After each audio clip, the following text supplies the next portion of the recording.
खुदा बाप और बेटे और उल कुदस के नाम से आमीन। अजीज़ो, आइए हम खुदावंद अपने खुदा का शुक्र करें जिसने आज का ये खूबसूरत दिन हमारी ज़िंदगी में बढ़ा दिया। तो आइए अजीज़ो, हम इस दिन का आगाज़ बाइबल मुक़द्दस की तिलावतों से करते हैं। आज की पहली तिलावत इशाया नबी का सहीफ़ा, उसका 7वां बाब, पहली 9 आयात। शाह यहूदा आहाज बिन योताम बिन उजिया के दिनों में शाह अराम रसीन और शाह इसराइल फाके बिन रिमलिया यरूशलेम को आए ताकि उससे जंग करें, पर उसे मगलूब ना कर सके। और दाऊद के घराने को खबर देकर कहा गया कि अराम इफ्राइम पर उतरा है।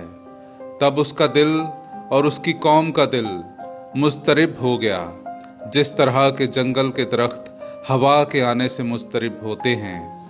और खुदावंद ने इशाया से कहा कि तू और तेरा बेटा शाआर याशूब ऊपर के तालाब की नाली के परले सिरे पर जो कसारों के खेत की राह में है, आहाज की मुलाकात के लिए बाहर निकलो और उससे कह कि खबरदार रह, हौसला रख और ना डर, और उन जलती हुई और धुआं देती हुई 2 लकड़ियों की दुमों से ना घबरा, क्योंकि अराम तेरे खिलाफ बदी का कसद करके कहता है कि आओ हम यहूदा को जाएं और उस पर हमला करें और उसे मुती कर लें, और तुबेल के बेटे को उस पर बादशाह बनाएं। लेकिन खुदावंद यूं कहता है कि ये मंसूबा कायम ना रहेगा और ये ना होगा, क्योंकि अराम का सर दमिश्क है और दमिश्क का सर रसीन है, और ऐसा ही इफ्राइम का सर सामरा है और सामरा का सर रिमलिया का बेटा है। और अगर तुम यकीन ना लाओगे तो तुम कायम ना रहोगे। पाकलाम का पढ़ा और सुना जाना हम सब के लिए बाइसे बरकत हो। खुदा का शुक्र हो।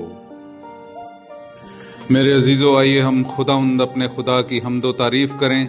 और मैं आपके सामने पढ़ूंगा ज़बूर नंबर 48, उसकी 2 आयत से लेकर 8वीं आयत तक।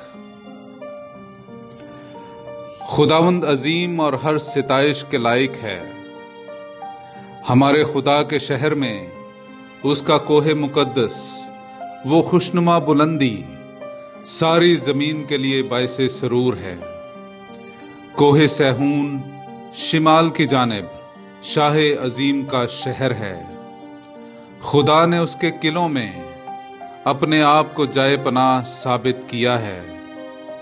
क्योंकि देखो, बादशाह फराहम हुए, वो एक साथ हमला आवर हुए। देखो, वो देखकर हैरान हुए, घबरा गए और फरार हुए। कपकपी ने उन्हें वहीं पकड़ा, यानी एक ऐसे दर्द ने जैसे दर्दे ज़ह, जैसे कि मशरकी हवा तरशीशी जहाज़ों को तोड़ डालती है। पाकलाम का पढ़ा और सुना जाना हम सब के लिए बाइसे बरकत हो। खुदा का शुक्र हो। मेरे अजीज़ों, आइए हम आज का अंजीली इक्तबास सुनते हैं। मुकद्दस मत्ती की अंजील, उसका 11वां बाब, 20वीं आयत से लेकर 24वीं आयत तक। उस वक्त वो उन शहरों को मलामत करने लगा जिनमें उसके अक्सर मौजज़े जाहिर हुए थे, क्योंकि उन्होंने तौबा ना की थी। ऐ कोरजीन, तुझ पर अफसोस, ऐ बैतसैदा, तुझ पर अफसोस, क्योंकि ये मौजज़े जो तुम में किए गए अगर सूर और सैदून में किए जाते तो वो टाट ओढ़कर और खाक में बैठकर कब की तौबा कर लेते। बस मैं तुमसे कहता हूं कि सूर और सैदून का हाल अदालत के दिन तुम्हारे हाल से ज्यादा काबिल बर्दाश्त होगा। ऐ कफरनहूम, क्या तू आसमान तक बुलंद किया जाएगा?